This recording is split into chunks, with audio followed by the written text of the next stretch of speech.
Hey, you guys, welcome back to our channels. Thank y'all so much for tapping back in. Today, we're going over some huge news with Quant, okay? It is massive news. Quant and the US UK collaboration of cross-border payments and tokenized assets. Y'all want to stick around for this one. I promise you. I'm kicking over to Maximus now. Go ahead, brother. Yes, absolutely. It is a big, major announcement. Before we get into that, this helps benefit myself and Channing. Of course, it's the Decent wallet. And if anything, check out BTCC for some free tether. You can swap that to anything, USDC, you name it. Then you can move it right off the exchange to a Decent wallet. So, again, get yourself a significant discount. We're going to play that and we're going to jump right back. If managing your crypto feels like solving a puzzle, it's time to switch to Decent Wallet. So just a few taps, you can manage, track, and secure your crypto with unmatched ease. And here's the best part. Grab your Decent Wallet at a discounted price by using the referral link below. Don't miss out on making your crypto experience smoother and more secure. All right, welcome back. So what is this announcement and why does it matter? I mean, at the end of the day, the way I look at it is it's the US. Because now we're finally getting some confirmation about that. I have said numerous times, as well as Channing and other people in the community, that Quant, you do have a connection to the US. Now you're going to see Gilbert Verdian solidify that. So let's jump over to what we're talking about. Some of you guys seen this in the community, but not everybody is paying attention to what is on X, but we'll bring it to you. So from X, Gilbert Verdin gets pretty active, to say the least, and we like seeing this. He points out this: UK is backing the builders of fintech to make it a huge UK success story. New legislation for digital assets and further US UK cross border collaboration as the two largest financial capitals, announced by Chancellor Angela Rayner of HM Treasury at IFGS, at least at that particular point in time. Now, when we get further into this, you're going to see how there's a person we're going to give a shout out to, I believe it's San NL, who confirmed some things with old research from a year ago and tying in even to the whole thing of the SEC with this. So you're going to want to see that. All right. What else do we got? Well, Gilbert points out the detail on how the US and the UK are collaborating, of course, on digital assets. But this statement of how the Chancellor revealed the UK and US will be part of the upcoming, let's face it, UK US Financial Regulatory Working Group to continue engagement for the support and use of responsible growth of digital assets. Well, let's face it, this is a major win moving forward. Now, I told you about the whole thing of the SEC. Well, again, he points out, as in Gilbert, this is going to include looking at ideas of how we could allow for greater collaboration on digital securities between the UK, US, including proposals put forward by SEC Commissioner Hester Peirce for a transatlantic sandbox, of course, for digital securities. So to have an alignment from the get-go, especially with this new administration as far as the SEC is concerned, that's a major step forward for we can thrive with the innovations, blockchain, DLT, and so on. Now, Gilbert dropped a couple links here, and I want to point some of this out to you guys. So what is it? As I take you over to this, it's this part that mentions specifically some of these key things. So he links this up to new crypto asset rules to drive growth and protect, of course, consumers. The area I want to jump down to is what you're going to see here. Clear new rules to give investors confidence and protect consumers. Again, I think we should come back in the frame about this for a brief moment, because the way I look at it is Gilbert already gave these announcements many months ago, I think dating back to last summer. In his terminology, Channing, he mentioned specifically the whole concept of clear, like clarity. He says the UK has clarity. So to see him cite Hester Peirce, to see him cite this lady from HM Treasury, It all makes sense because, for one, he already has the background with cybersecurity. He actually has worked for HM Treasury. Now you see this plug to the SEC. Now you see this collaboration with, for example, US, UK. And of course, before I actually kick it over to you, brother, I want to just point out just a couple more things here, because now you're kind of seeing how this is snowballing. It's creating an effect moving forward. As I zoom in a little bit more about this and why we're paying attention to it, it's the whole thing of firms offering services for crypto assets like BTC and Ethereum. Those would be subject to new, clear rules, but it would boost investor confidence and drive growth for plan and change, so on and so forth. This other thing is kind of interesting. Around 12% of UK adults now own or have owned crypto, up from 4% 2021. That is a big leap forward, even though it doesn't seem as though it's a big margin. But whatever the case be, under the new rules, crypto firms with UK customers will have to meet clear standards on transparency. We'll say what you want. Standards. What about ISO TC 307 standard? Now, here's the next part I want to jump into. And again, I'll kick it over to Channing just for a brief bit. It's this PDF. In the PDF, I found something I think is kind of somewhat juicy. So this PDF is referred to as basically, here it is, Financial Services 2025 report of was updated from the Markets Act of 2000 for regulated activities and miscellaneous provisions. This time around, they include crypto assets. So as I jump down to it on a search, only 101. Again, this is pretty interesting to me. They have clear guidelines here of qualifying crypto assets. We're going to read this verbatim for just a brief moment and definitely kick it over to Channing. It says, in 88F, subject to paragraphs 2 and 4 about qualifying crypto asset, a crypto asset qualifies under this: fungible, transferable, but for the purposes of paragraph 1B and the circumstances in which a crypto asset is to be treated as transferable, well, it's going to include some things here. For example, transferable rights, ownership, property, digital property. Again, I'm not stating what's necessarily on here, kind of a little bit of Michael Saylor, but you get the idea of how this is transcribed even in documentation. Because when it gets to number 4, it talks about a crypto asset does not fall within the paragraph, but it is specified investment for a crypto asset, and it excludes the operation of some of these things. But look, electronic money, there's qualifying crypto assets, which in my opinion means anything that was a participant with a regulated liability network, anything that was a participant with a regulated settlement network, like what would settle would be your Ripple XRPs, your Stellar XOMs. But again, reference electronic money. Well, Quant is part of the mix for programmable money. Quant is part of the mix for, let's face it, what they do also with fiat, the transferring of the on and off ramps. But this part about central bank digital currency or a crypto asset that cannot be transferred or sold in exchange for money or other crypto assets, except for a way to create redemption with the issuer, can be done in the next few ways. I think this is important to point this out, because when it says it allows the holder to acquire goods or services within a limited network of service providers, which have direct commercial agreements with the issuer. Then, of course, mentions all this talk about stablecoins. But when you see all the talk about it all, it brings you to the conclusion of basically, again, this. And then this is where I kick it back to Channing. Because when you get to this part of 12 of 27, again, page 12 of 27, where it says the 9th case of carrying on a regulated crypto asset activity, and in doing so, you have a sale or subscription.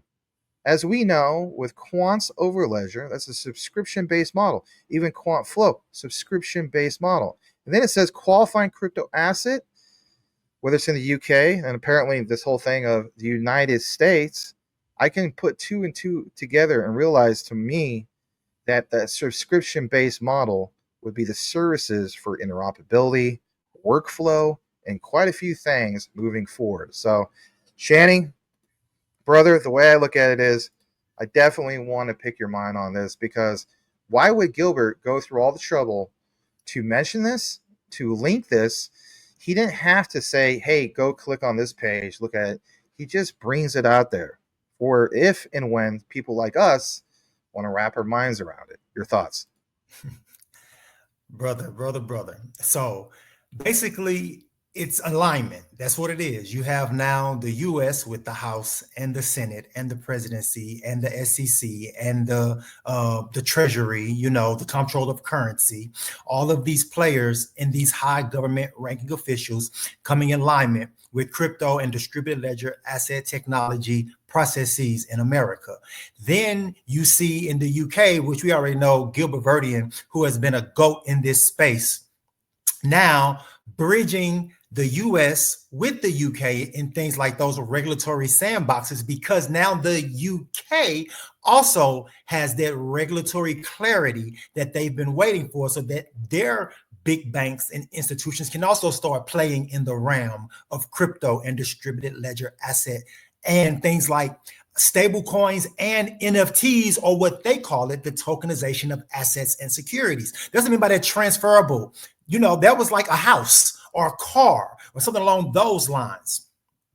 Then to tap into, we already know about Quant Network, we know about the programmable money, we know about CBDCs, we know about the work with the Bank of England, all of these things. It's literally, brother, alignment. It is everything that we've been talking about literally almost 2 years now, coming into official alignment, and not just hopes and dreams of it, but actually alignment with regulation, laws, clarity, and infrastructure, so it can be actually used within the jurisdictions of these countries 24/7, 365. Like, this is what we're moving to. Like, brother, it's crazy to see where we are in 2025, when in 2023 this was this is a hope and a dream to be at a place where we would have real regulators taking this space seriously and actually adopting laws around it.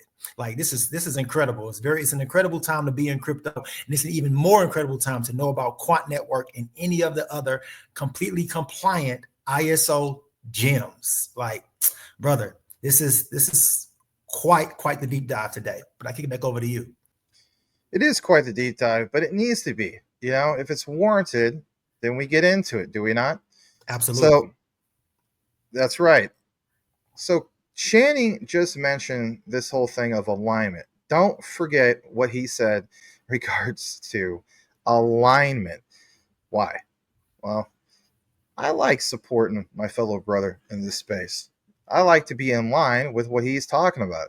So at the end of the day, I thought, let's try to shorten this down so it's not like an hour-long video. Let's just try to condense it a little bit. Let's have tools to help us out with that. So check this out. We're going to go ahead and full screen this, and remember the whole thing of alignment, because when you see it here, well, basically, I decided to ask Grok. I said, well, after everything was said and done, with Verdian's focus on this collaboration, like, what is the gist of it? Would this align with Quant?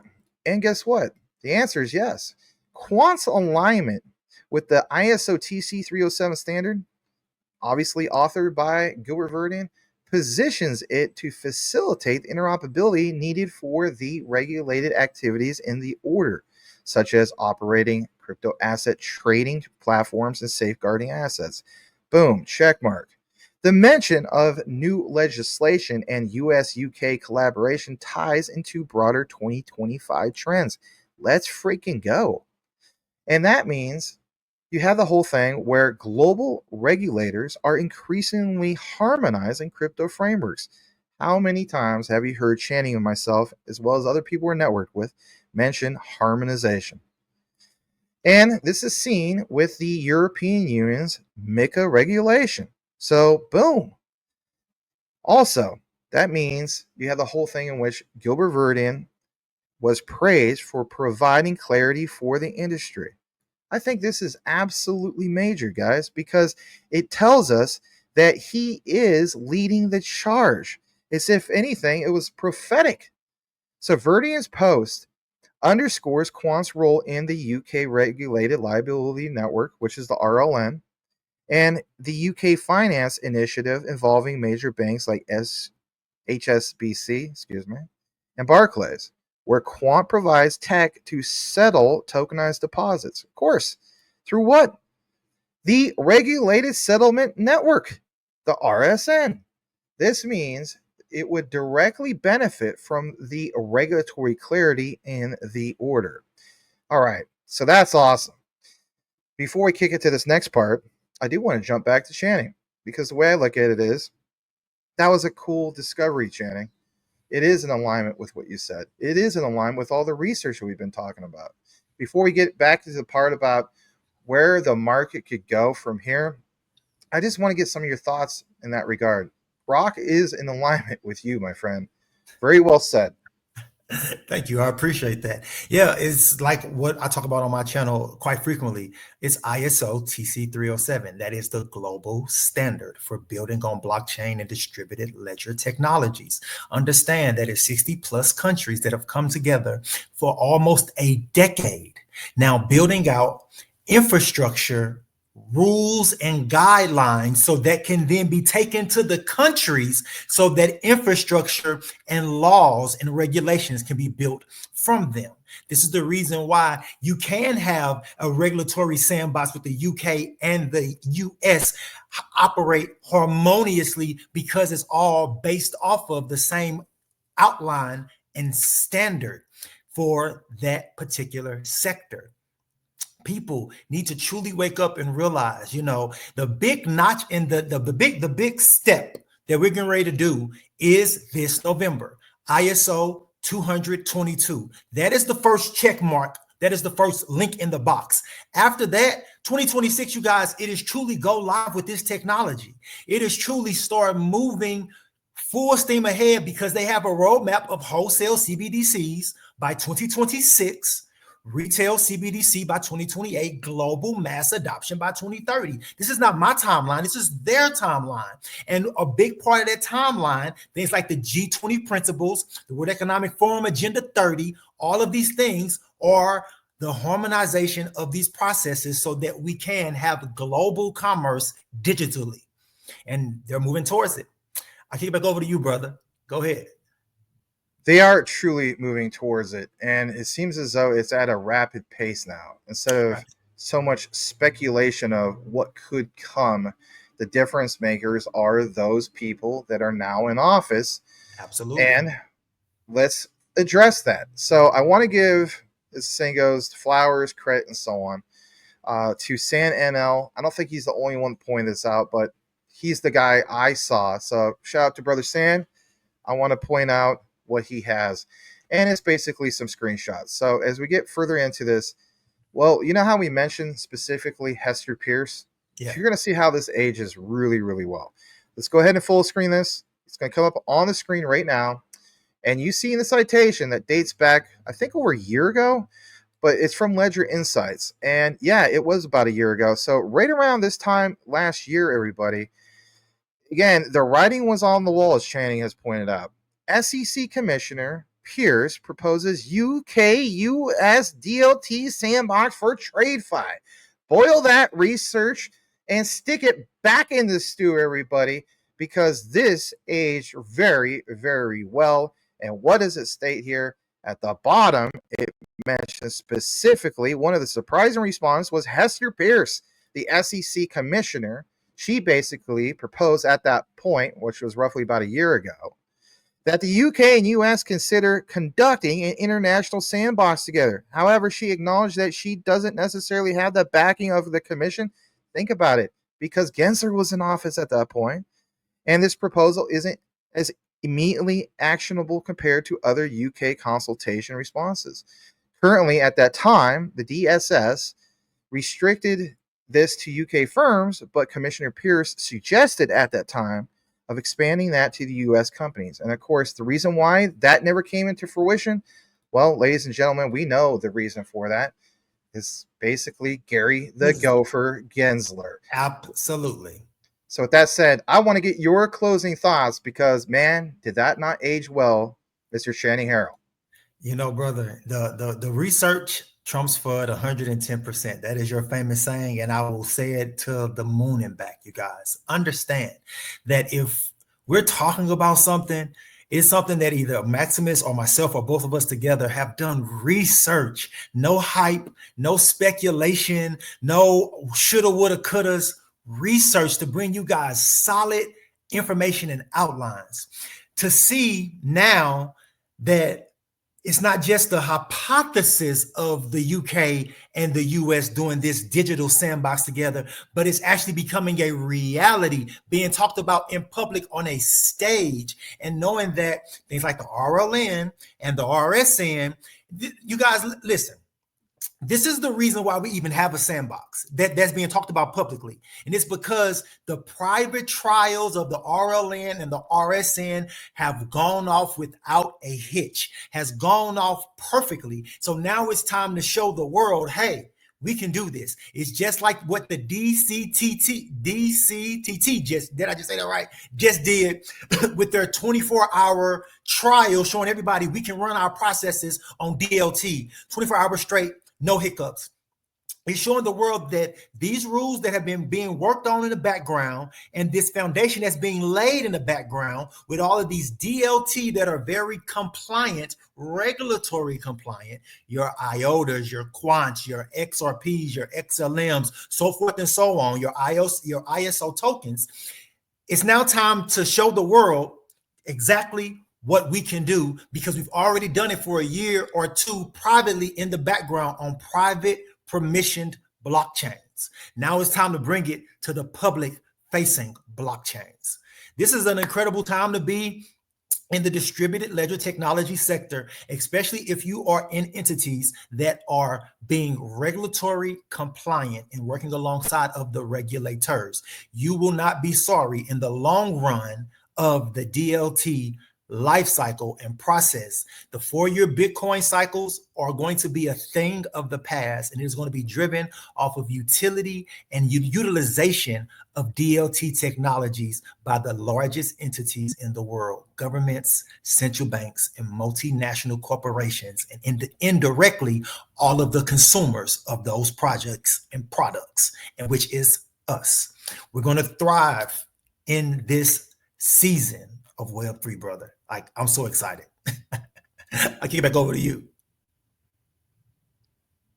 I'm more than excited. I'm very excited. This is why we don't shut up about this stuff, whether Absolutely. It's, the market's blasting or it's like the token is really far down. We're going to always talk about some of these things. And if anything, we're not going to shut up about it at all, So you guys will have to check out the tune that comes after this segment. So we're about not shutting up about some of this stuff. What do I got about that? Well, we hope you enjoy it. Here's your code word if you listen to the entire outline, and that is alignment. And we'll know that you listen to the entire outline. On behalf of myself and the brother King Channing, aka Channing Harral, we will see you on the next one. Till the roof comes up, till the lights go up, till my legs give out, can't shut my mouth, till the smoke clears out. Am I high? Perhaps I'ma rip this shit till my bones collapse. Till the roof comes off, till the lights go out, till my legs give out, can't shut my mouth, till the smoke clears out. Am I high? Perhaps I'ma rip this shit till my bones collapse. Till the roof comes off, till the lights go out, till my legs give out, can't shut my mouth, till the smoke clears out. Am I high? Perhaps I'ma rip this shit till my bones collapse. Give out from underneath me till I collapse. I'm spilling these raps long as you feel them. Till the day that I drop, you'll never say that I'm not killing them. 'Cause when I am not, then I'ma stop pinning them. And I am not hip-hop, and I'm just not Eminem. Subliminal thoughts when I'ma stop sending them. Women are caught in webs, spin them in hawk venom. Adrenaline shots of penicillin could not get the illing to stop. Amoxicillin's just not real enough. The criminal cop killing hip-hop villain, a minimal swap to cop millions of POC listeners. You're coming with me, feel it or not, you're gonna fear it like I showed you. The Spirit of God lives in us. You hear it a lot, lyrics to shock. Is it a miracle or am I just product of pop fizzing up? Fascism, my whizzle, this is the plot, listen up. Till the roof comes off, till the lights go out, till my legs give out, can't shut my mouth, till the smoke clears out. Am I high? Perhaps. I'ma rip this shit till my bones collapse. Comes off, till the lights go out, till my legs give out, can't shut my mouth, till the smoke clears out. Am I high? Perhaps. I'ma rip this shit till my bones collapse. Till the roof comes off, till the lights go out.